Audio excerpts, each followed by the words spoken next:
Hello friends. अपने पहले कुछ वीडियोस में मैंने डिस्कस किया था फीमेल हेयर लॉस के बारे में, जहाँ पर हमने जाना था क्या कारण हो सकते हैं हेयर लॉस के। हमने जाना था क्या क्या पैटर्न्स होते हैं हेयर लॉस के। आज के वीडियो में हम बात करने जा रहे हैं क्या इलाज आप कर सकते हैं, medical treatments, surgical treatments, home remedies जो आप घर पे इस्तेमाल कर सकते हैं, यूज़ कर सकते हैं अपने बालों के रख रखाव के लिए, और डाइट। तो ये सारी चीज़ें हम डिटेल में डिस्कस करेंगे। इस वीडियो को आखिर तक ज़रूर देखें। यदि आपने अभी तक हमारे चैनल को सब्सक्राइब नहीं किया है तो सब्सक्राइब कीजिए और बेल आइकन को प्रेस करना बिल्कुल मत भूलिएगा, ताकि सारे नोटिफिकेशन आप तक पहुंच सके। इस चैनल पर हम बात करते हैं हेयर से संबंधित, हेयर लॉस के ट्रीटमेंट्स और दूसरे सर्जिकल ऑप्शंस, हेयर ट्रांसप्लांट, इन सब के बारे में हम बात करते हैं। स्किन के बारे में, स्किन रिलेटेड इश्यूज़ के बारे में। तो चलिए बात करते हैं ट्रीटमेंट्स की। तो सबसे इम्पॉर्टेंट आस्पेक्ट जो ट्रीटमेंट का है, जैसा कि हमने पिछले वीडियो में डिस्कस किया कि काफ़ी सारे कारण हो सकते हैं आपके हेयर लॉस के। तो ट्रीटमेंट स्टार्ट यहीं से होता है कि आप डायग्नोज करें अपने हेयर लॉस के कारणों को। तो इसके लिए आपको एक डर्मेटोलॉजिस्ट को कंसल्ट करना चाहिए। आपका हेयर लॉस किसी डेफिशिएंसी से हो सकता है, जैसे कि आयरन डेफिशिएंसी, अनीमिया, जिसके लिए कि इन्वेस्टिगेशंस की ज़रूरत होती है। क्लिनिकल एग्जामिनेशन में भी हम पहचान सकते हैं कि ये एक कारण हो सकता है।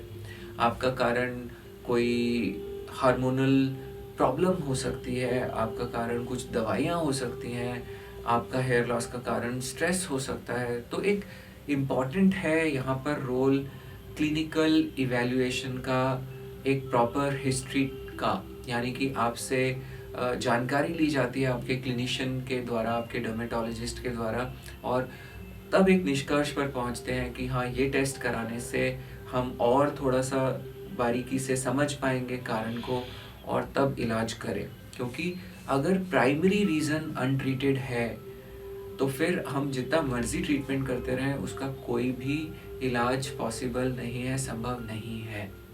तो ये सिर्फ और सिर्फ डर्मेटोलॉजिस्ट ही कर सकते हैं। काफ़ी लोग अपनी प्रॉब्लम्स के लिए जो है वो पार्लर्स में दिखाते हैं। ये सब ठीक नहीं रहता, वहाँ पर आपको कभी भी आपकी प्रॉब्लम का सही समाधान नहीं मिलेगा।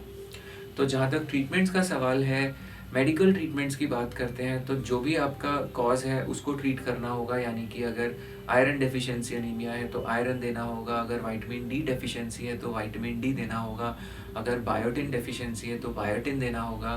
तो ये चीज़ें आपको ऐड करने से काफ़ी फ़ायदा होगा। कुछ लोगों में कैल्शियम की कमी भी देखी जाती है, जो कि कारण हो सकता है, तो उसको देने पर भी आपका हेयर लॉस उसको देने पर भी आपका हेयर लॉस पे फ़र्क पड़ेगा।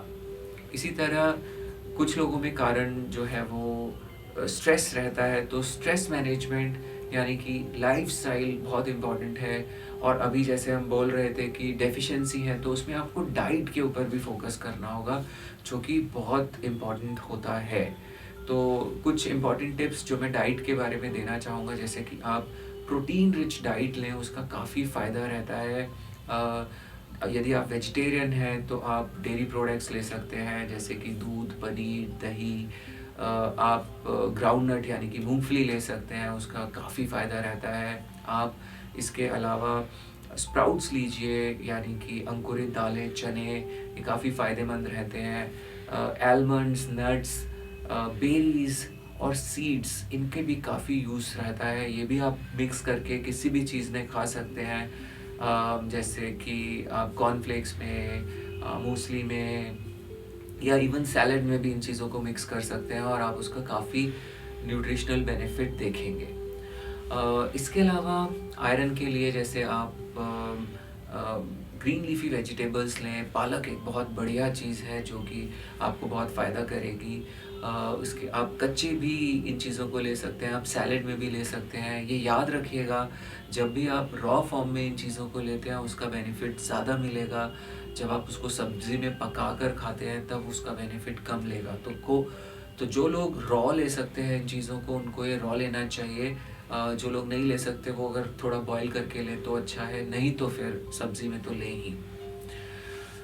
इसके अलावा आप जो लोग डेयरी प्रोडक्ट्स को ज़्यादा नहीं पसंद करते, टोफू ले सकते हैं। टोफू भी एक अच्छा सोर्स है प्रोटीन का। सोयाबीन काफ़ी अच्छा सोर्स है प्रोटीन का, जो कि आपको अपने बालों की ग्रोथ को प्रमोट करने में मदद करेगा। नॉन वेजिटेरियंस के लिए तो काफ़ी सोर्सेज हैं, जैसे आप चिकन या मटन या कुछ भी और लेते हैं। एग्स बहुत अच्छा सोर्स है प्रोटीन का, एग वाइट आप लें, काफ़ी फ़ायदेमंद रहता है ये। इसके अलावा कैरेट, बीटरूट जूस भी काफ़ी यूज़फुल रहता है आपके हेयर ग्रोथ को प्रमोट करने के लिए। तो और इम्पॉर्टेंट चीज़ हेयर लॉस में, जब हम डाइट के बियॉन्ड जाते हैं, मेडिसिन्स की बात करते हैं, तो मेडिसिन्स में माइनॉक्सिडिल एक बहुत कॉमनली प्रिस्क्राइब्ड मेडिसिन है जो हेयर लॉस के लिए यूज़ किया जाता है। मेरा ये पर्सनली मानना है कि फ़ीमेल पेशेंट्स में, जैसा मैं अपने पिछले वीडियो में डिस्कस भी कर चुका हूँ, कि माइनॉक्सिडिल का उतना रोल नहीं रहता। उनके अंदर हेयर लॉस मेल्स की तरह प्रोग्रेस नहीं करता, रिस्क कम होता है। तो माइनॉक्सिडिल इज़ समथिंग जो एक बार आप शुरू करें तो आपको फिर लाइफ लॉन्ग लगाते रहना पड़ता है। और बहुत सारे फीमेल पेशेंट्स में मैं माइनॉक्सिडिल नहीं यूज़ करता, और अगर करना पड़ता है तो 2% माइनॉक्सिडिल बेहतर रहता है। हमें 5% या उसके बियॉन्ड स्टेंस नहीं यूज़ करने चाहिए। काफ़ी फीमेल्स में हम देखते हैं फेशियल हेयर ग्रोथ का समस्या उत्पन्न हो जाता है जब आप माइनॉक्सिडिल के हायर स्टेंस यूज़ करते हैं तो। और माइनॉक्सिडिल के अलावा कुछ सॉल्ट्स हैं, कुछ चीज़ें हैं जो आप यूज़ कर सकते हैं, जैसे प्रोकैपिल है, कुछ पॉलीपेप्टाइड्स आते हैं, कुछ तरह तरह के हेयर सीरम्स भी आते हैं जो ऑब्वियसली आपके डॉक्टर बेहतर आपकी सिचुएशन को असेस करके आपको प्रिस्क्राइब कर सकते हैं। तो मेजरली मेडिसिन्स प्राइमरली फोकस करते हैं आपके कॉज के ऊपर और उसी के अकॉर्डिंग दिए जाते हैं। जैसे कि अगर आपको हार्मोनल प्रॉब्लम है, थायराइड डिसऑर्डर है, तो थायराइड के लिए जब आप दवाइयाँ लेते हैं तो वो आपके बालों को सस्टेन करने में काफ़ी मदद करेंगी। एक बहुत इम्पॉर्टेंट रीज़न स्ट्रेस रहता है, तो स्ट्रेस के लिए फीमेल पेशेंट्स में अक्सर, जैसे मैंने अपने पिछले वीडियो में डिटेल में डिस्कस किया है, कि बार बार आपको स्ट्रेस लेने की ज़रूरत नहीं है। आपके केस में फीमेल्स में बाल हमेशा ज़्यादा टिकते हैं एज़ कम्पेयर टू मेल्स। ऐसा आपके हार्मोनल स्ट्रक्चर के वजह से होता है, तो आपको बिल्कुल भी स्ट्रेस नहीं लेना चाहिए। एक बार दिमाग से जब स्ट्रेस निकल जाता है तो आप काफ़ी हद तक अपने हेयर लॉस के इशू को हैंडल कर सकते हैं। उन लोगों में जिनमें कि दवा से उतना इफ़ेक्ट नहीं आता, जिनमें थोड़ा हाई ग्रेड ऑफ बाल्डनेस रहता है, कुछ ट्रीटमेंट्स हैं जो काफ़ी हेल्पफुल रह सकते हैं। जैसे कि एक ट्रीटमेंट है जिसको बोलते हैं डर्मा रोलर, एक ट्रीटमेंट है जिसको बोलते हैं डर्मा पेन, लेज़र हेलमेट्स होते हैं जो कि काफ़ी फ़ायदा कर सकते हैं आपको, और एक और ट्रीटमेंट जिसको बोलते हैं पीआरपी, प्लेटलेट रिच प्लाज्मा। मैंने अपने कई वीडियोस में पीआरपी के बारे में, जिनका कि लिंक डिस्क्रिप्शन में दिया गया है, डिस्कस किया है। पीआरपी के आप प्लेलिस्ट में जाके देख सकते हैं, काफ़ी वीडियोस हैं जिनमें डिटेल में बताया है। तो ये ट्रीटमेंट्स आपके उन बालों को भी ग्रोथ में मदद करते हैं जो कि दवा पर रिवाइव नहीं हो पाते। वो भी बहुत हद तक इन ट्रीटमेंट्स के साथ रिस्पॉन्ड करने लगते हैं। उसके अलावा एक और ट्रीटमेंट होता है जिसको बोलते हैं स्कैल्प माइक्रोपिगमेंटेशन, जिसके अंदर कि छोटे छोटे टैटू के डॉट्स क्रिएट किए जाते हैं आपके स्कैल्प में। वो लोग जो सर्जरी के लिए नहीं जाना चाहते, जिनको ट्रीटमेंट से, प्रोसीजर्स से बहुत ज़्यादा फ़ायदा नहीं हुआ, वो लोग ये ऑप्ट कर सकते हैं, जैसा कि आप इस इमेज में देख रहे हैं, जहाँ पर कि ये पेशेंट को थिनिंग था हेयर का और हमने स्कैल्प माइक्रोपिगमेंटेशन किया, जिससे कि बहुत अच्छे से कैमोफ्लेज हो गया। अब ऐसे लगता है कि इनके काफ़ी घने बाल हैं। वो लोग जिनका हेयर का बाल्डनेस काफ़ी ज़्यादा है सेंट्रल पोर्शन में या फ्रंटल हेयर लाइन पे, और जो अपनी हेयर लाइन रिस्टोर करना चाहते हैं या जो अपने खाली पोर्शंस को अच्छे से भरना चाहते हैं, उन केसेस के अंदर ट्रांसप्लांट एक ऑप्शन होता है, जिसमें कि हम नेचुरल हेयर ट्रांसप्लांट करते हैं, जिसमें कि हम आपके बैक ऑफ हेड से हेयर निकालते हैं और इन बालों को इम्प्लांट किया जाता है एफयूटी या एफयूई टेक्निक के ज़रिए आपके बालों में। सर्जिकल ऑप्शंस के बारे में मैं एक सेपरेट वीडियो बनाऊंगा। आप ये कुछ रिजल्ट्स देख रहे हैं जिनमें कि सेंट्रल पोर्शन में थिनिंग था और अब आप देखें कि ये काफ़ी भर गया है पोस्ट ट्रांसप्लांट। कुछ रिजल्ट्स में आप ये भी देख रहे हैं कि जिनके साइड्स में खाली था फीमेल्स के, जिनका हेयर लाइन रिसीड कर चुका था, उनका हेयर लाइन हमने वापस रिक्रिएट किया। इसी तरह कुछ लोगों को जिनको कि आईब्रो की डेफिशिएंसी होती है, आईब्रोज़ बहुत थिन है, उनके केस में भी आईब्रो को ट्रांसप्लांट करके रिस्टोर किया जा सकता है, जैसा कि आप ये इमेज में देख रहे हैं। वो लोग जो आईब्रो के लिए कुछ सर्जिकल ऑप्शन नहीं चाहते, उनके लिए माइक्रो ब्लेडिंग टेक्निक के ज़रिए आईब्रोज़ को थिक बनाया जा सकता है, जैसा कि आप इस इमेज में देख रहे हैं। आईब्रो ट्रांसप्लांट और माइक्रो ब्लेडिंग के ऊपर एक सेपरेट वीडियो में मैं ऑलरेडी काफ़ी डिटेल में डिस्कस कर चुका हूँ, जिसका कि लिंक डिस्क्रिप्शन में दिया गया है, तो आप देखें, आप उसको वहाँ पर देख सकते हैं। ट्रांसप्लांट भी जब किया जाता है तो ये एक बहुत आर्टिस्टिक प्रोसीजर है, जिसमें कि इस तरीके से किया जाए कि वो बिल्कुल नेचुरल दिखे। कभी कभी पेशेंट्स हमारे पास आते हैं, जैसे आप ये पेशेंट देख रहे हैं, इन्होंने अपना ट्रांसप्लांट कहीं से कराया था जो कि बहुत ज़्यादा नेचुरल नहीं दिखता था, डेंसिटी भी ख़राब दिखती थी। अब आप देखें कि कैसा रिज़ल्ट हमने उनको चेंज किया दिया, और अब भी काफ़ी नेचुरल और काफ़ी डेंस और बेहतर दिखता है। तो ये सब ऑप्शंस ट्रीटमेंट के आपके पास रहते हैं, पर हाँ, आपको इसके लिए कंसल्ट करने की ज़रूरत है एक अच्छे किसी डर्मेटोलॉजिस्ट को, जो आपको डिटेल में असेस करें, देखें, और उसके बाद जो भी बेस्ट पॉसिबल ट्रीटमेंट ऑप्शंस हैं आपके लिए, उनको एक्सरसाइज किया जाए।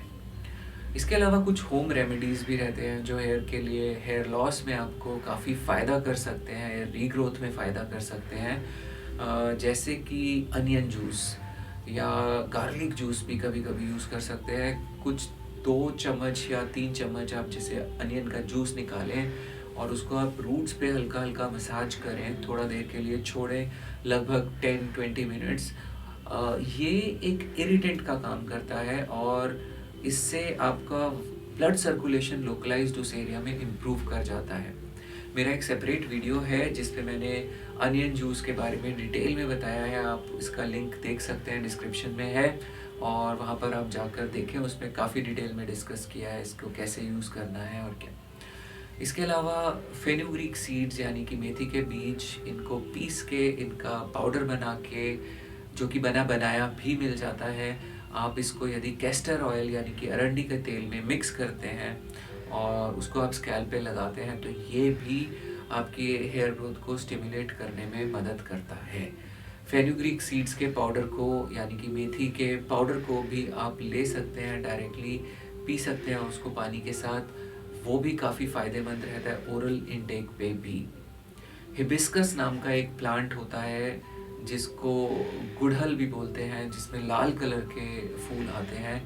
इस प्लांट की पत्तियाँ यानी कि हरी पत्तियाँ और जो फूल की भी पत्तियाँ हैं, वो पत्तियों को आप यदि मिक्स करें और उसका पेस्ट बना लें, तो ये पेस्ट भी हेयर में काफ़ी यूज़फुल रहता है, आपके हेयर के थिकनेस को स्टिमुलेट करता है, आपको अच्छा शैम्पूइंग और कंडीशनिंग इफ़ेक्ट भी ये देता है।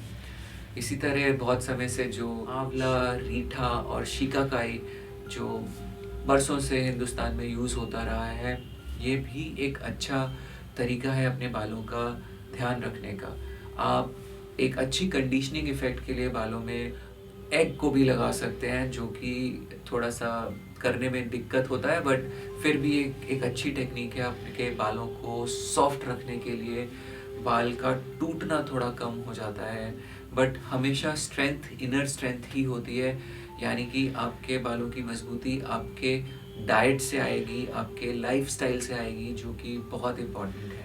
तो और कुछ वीडियोस में मैं डिस्कस करूँगा लाइफस्टाइल टिप्स, जो कि आपको काफ़ी फ़ायदा करेंगे आपके बालों का ध्यान रखने में। मेरा एक और सेपरेट चैनल है जहाँ पर हम म्यूज़िक, मेडिटेशन, ये सब बातें करते हैं, और उसका भी लिंक दिया गया है, डॉक्टर शैल गुप्ता करके ये चैनल है, आप इसमें जाएं, देखें। इस पे काफ़ी सारे मेडिटेशंस हैं जो कि आपको मदद करते हैं अपनी प्रॉब्लम्स को, ज़िंदगी के सारे प्रॉब्लम्स को बेहतर तरीके से फेस करने के, जो कि आपको मदद करते हैं अपनी ज़िंदगी के सारी प्रॉब्लम्स को, इंक्लूडिंग हेयर लॉस, बेहतर तरीके से फेस करने में। तो यदि आपको ये वीडियो पसंद आया तो आप ज़रूर लाइक बटन प्रेस कीजिए, और आपका बहुत बहुत शुक्रिया इस वीडियो को आखिर तक देखने के लिए।